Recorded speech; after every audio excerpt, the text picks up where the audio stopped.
নমস্কার দর্শক বন্ধুরা, ইমেজ বেঙ্গল হেলথ কেয়ার অনুষ্ঠানে আপনাদের সকলকে স্বাগত। পেটের ভিতর জীবন্ত কৃমি, এই সমস্যা কিন্তু শুধুমাত্র শিশুদের নয়, বহু বড় মানুষ বা বয়স্করা তারাও কিন্তু এই সমস্যার শিকার। কিন্তু বিষয়টা হচ্ছে যে তারা কিন্তু এটা জানেনই না। এই কৃমি নাকি মাথার মধ্যে প্রবেশ করতে পারে, আবার অনেক সময় এরমও শুনে থাকি যে মিষ্টি খেলেই নাকি কৃমি বাড়ে।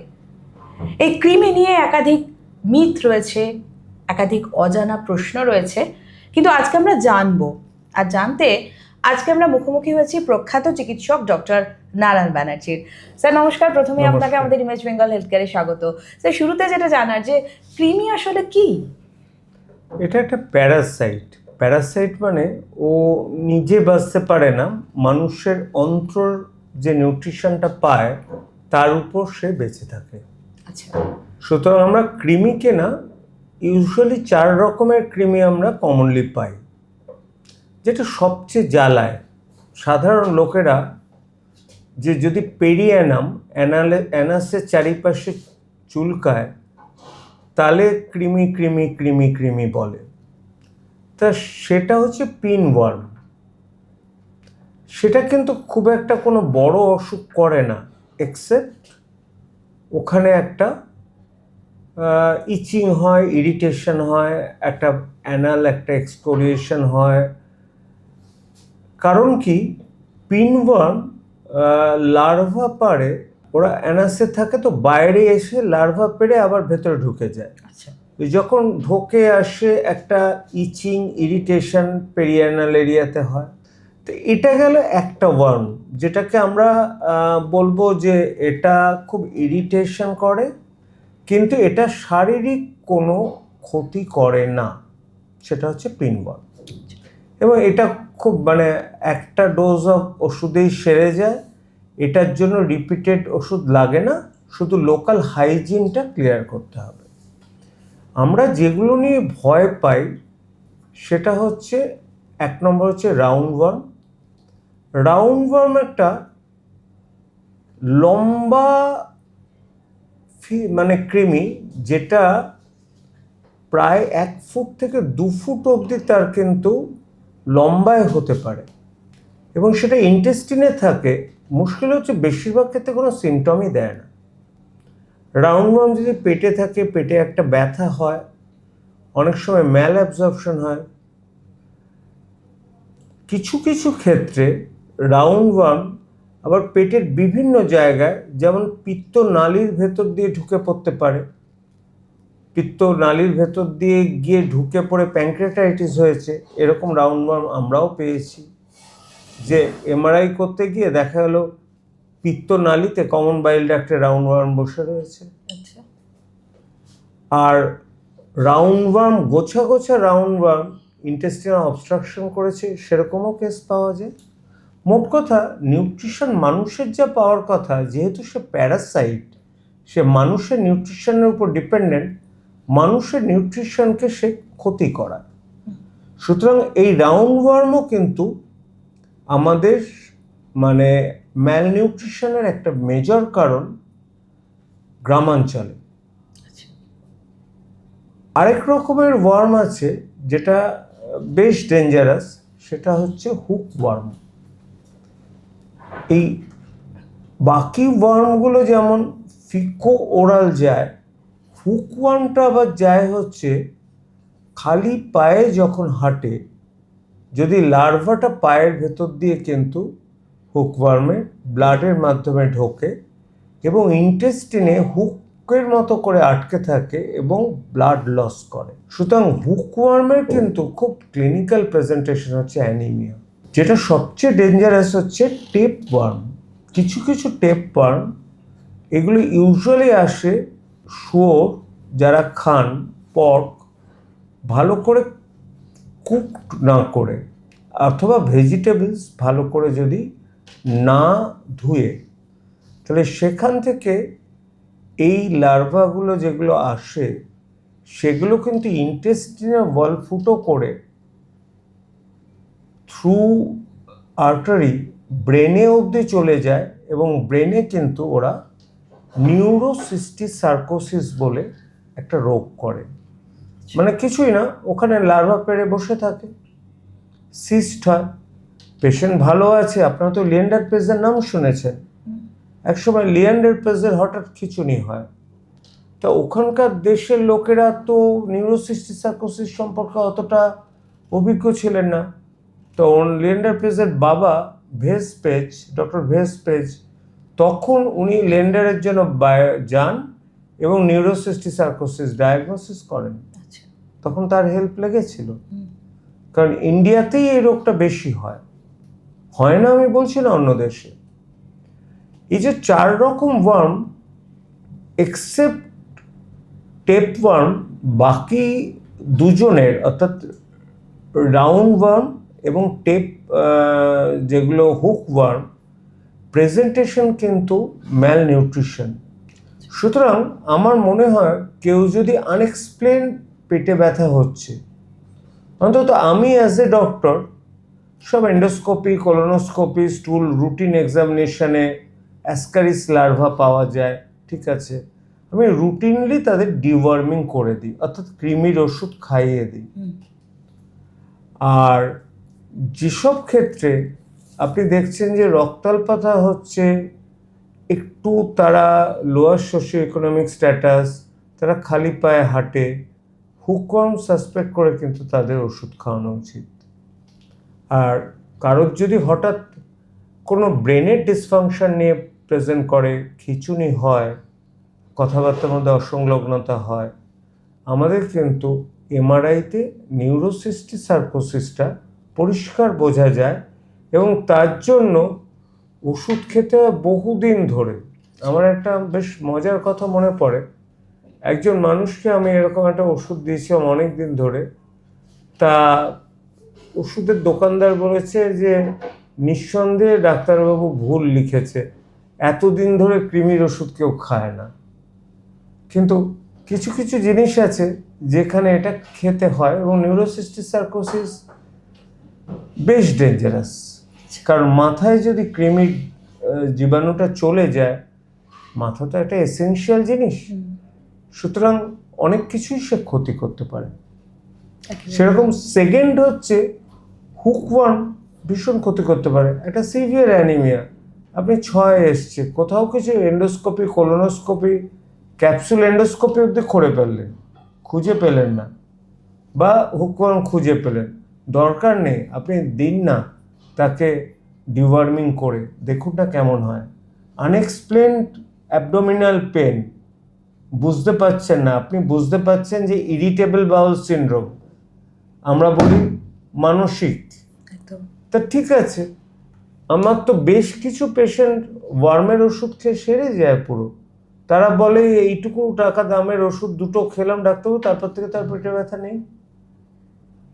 সুতরাং মানে ওয়ার্ম একটা ডেফিনেটলি রিয়েল প্রবলেম, এবং সবচেয়ে বড় কথা, এটা নিয়ে আমাদের যেহেতু পাশ্চাত্য দেশে এটা হয় না, আমাদের ডাক্তারি শিক্ষার ইন্টার্নশিপে আমাদের ভালো করে পড়তে হয়, কিন্তু তারপর এটা নিয়ে ডিটেলস পড়া, প্যারাসাইটোলজি নিয়ে যারা কাজ করেন তারা ছাড়া কিন্তু মেডিসিনের লোকেরা অত পড়াশুনো করে না। কিন্তু ক্লিনিক্যালি আমার মনে হয় একটা ডিওয়ার্মিং করা, পেটে ব্যথা বা পেটের গন্ডগোল হচ্ছে, কোনো ক্ষতি করবে না তার। একেবারে। লোকে তো জানে দাঁত কিরমির করলে কৃমি, দাঁত কিরমির করাটাকে বলে ব্রুক্সিজম। আচ্ছা। এটা কিন্তু ব্রেনের ডিসঅর্ডার থেকে হয়। আচ্ছা। সুতরাং কেউ যদি দাঁত কিরমির হচ্ছে আপনি কৃমির ওষুধ খাইয়ে দিলেন, তা না। যদি আপনার রেকটামটা বারবার চুলকোতে থাকে, তার মানেও যে কৃমি তা কিন্তু নয়। আপনাকে জায়গাটা এক্সামিন করতে হবে যে ওখানে কোনো এক্সিমা হলো কিনা, ঠিক আছে।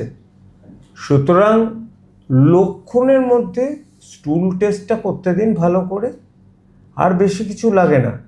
কিন্তু এরকম অন্তত আমার দেখা 3-4 জন পেশেন্ট আছে প্যানক্রিয়াটাইটিস হয়েছে, আমরা কারণ খুঁজে পাচ্ছি না, হঠাৎ করে ইআরসিপি করতে গিয়ে কৃমি পাওয়া গেল এবং কৃমিটাকে বার করে আনা হলো। এরকম বহু ঘটনা কিন্তু মেডিসিনের লোক এবং গ্যাস্ট্রোএন্টারোলজিস্টরা পায়। কারণ কৃমিটা গিয়ে ওই গল ব্লাডার মানে কমন বাইল ডাক্ট ওর ভেতরে ঢুকে গিয়ে ওই প্যানক্রিয়াটাইটিস করে। সুতরাং পেশেন্টের অসহ্য পেটে ব্যথা, প্যানক্রিয়াটাইটিস হচ্ছে, অথচ কারণ নেই। ওয়ার্ম একটা কারণ আমাদের ভাবতে হবে। এটা কিন্তু ডাক্তারদের জন্য, এটা সাধারণ মানুষের জন্য না, কারণ এটা আমরা খুব কমনলি একদমই পাই না, বাট পাই। একদম। স্যার, মিষ্টি খেলে কৃমি বাড়ে, এটা কতটা সঠিক? এটাও সঠিক কিছু নয়। কৃমি বাড়ে কেন? আনহাইজিনিক উপায়ে। আপনি পর্কের মাংস খাচ্ছেন, ভালো করে সিদ্ধ না করে যদি খান তাহলে কিন্তু হতে পারে। আপনি স্যালাড খাচ্ছেন, ভালো করে যদি না ধুয়ে খান। নাম্বার 2, হাত ভালো করে ধোয়া। আর যাদের পিনওয়ার্ম হয়, ওই অ্যানাস টু মাউথ হাত যাতে না যায়, অর্থাৎ এখানে কিন্তু পরিষ্কার পরিচ্ছন্নতা, জলের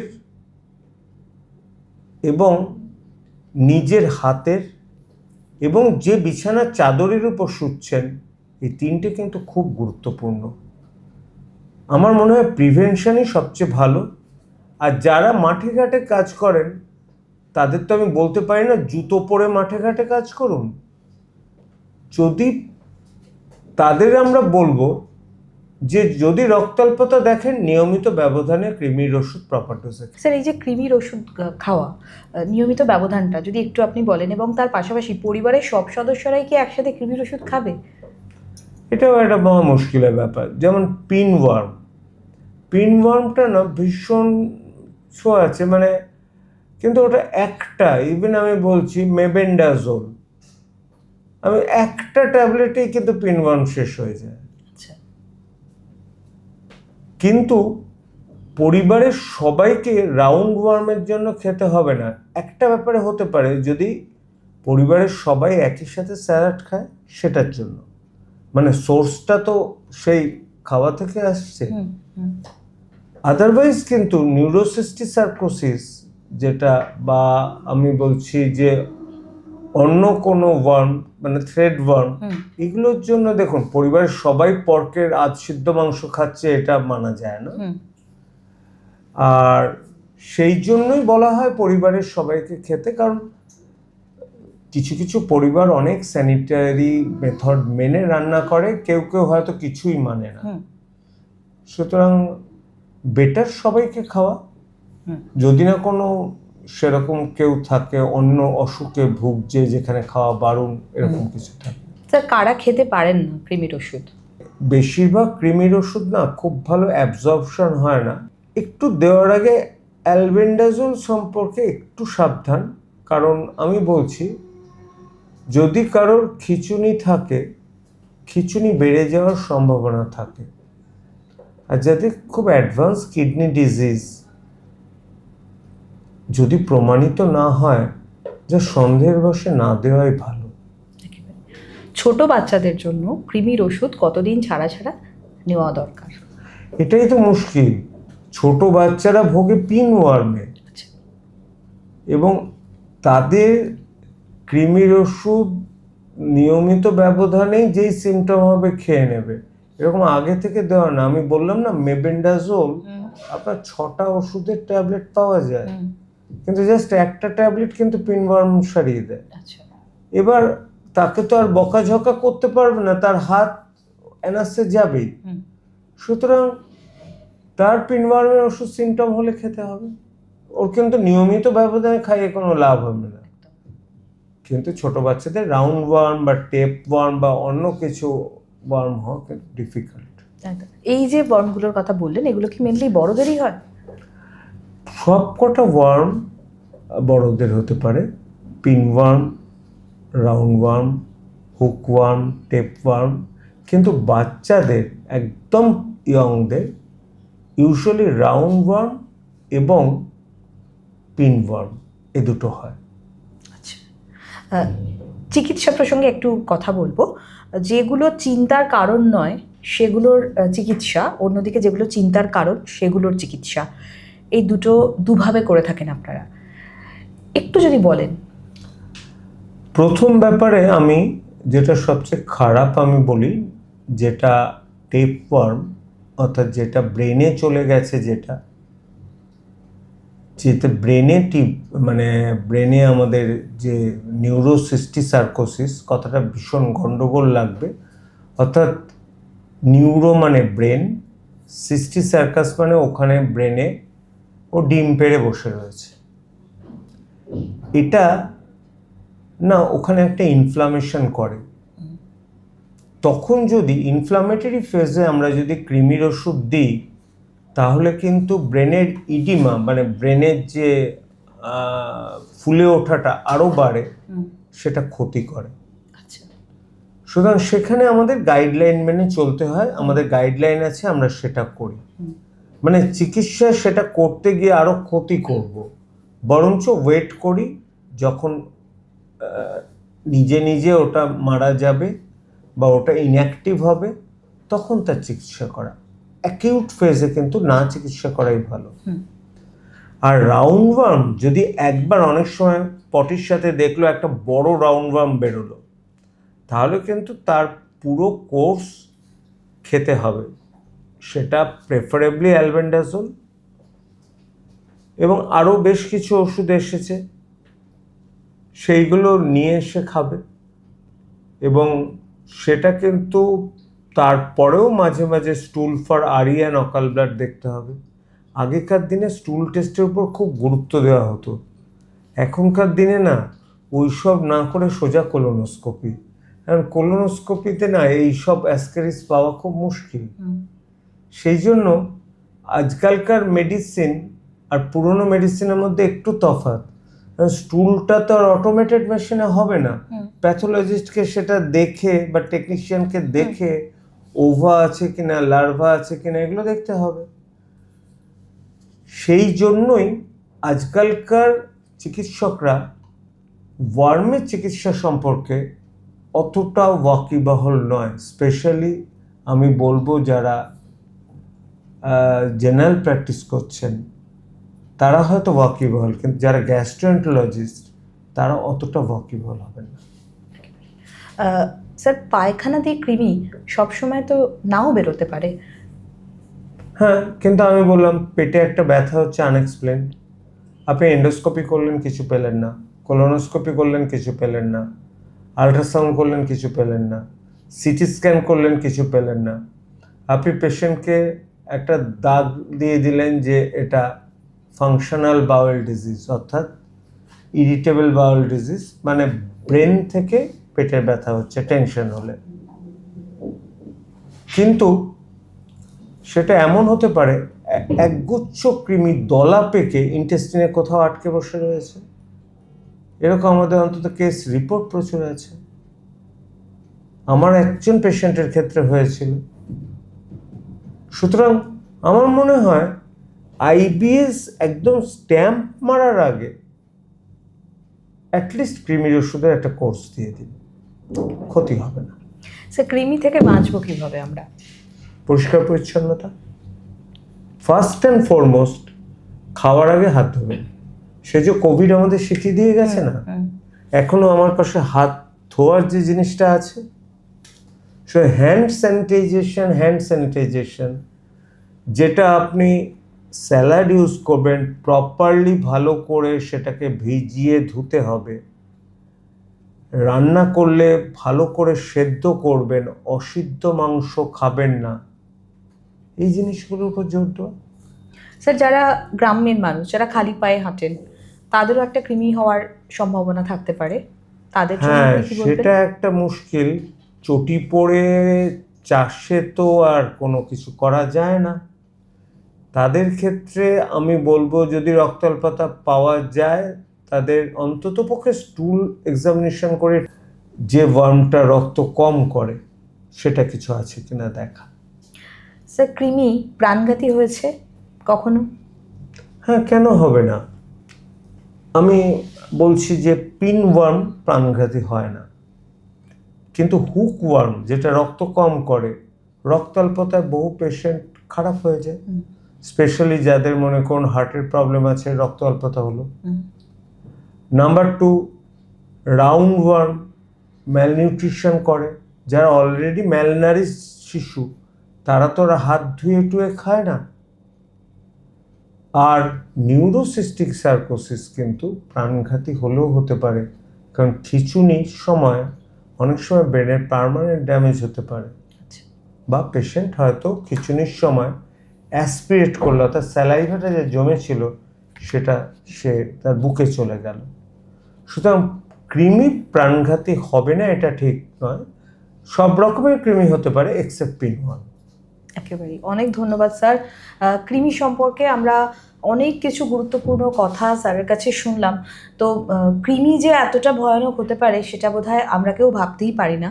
পাশাপাশি শিশুদের সঙ্গে বড়রাও কিন্তু এই কৃমির দ্বারা আক্রান্ত হতে পারেন এবং তাদের কৃমির দ্বারা নানা রকম জটিলতা হতে পারে।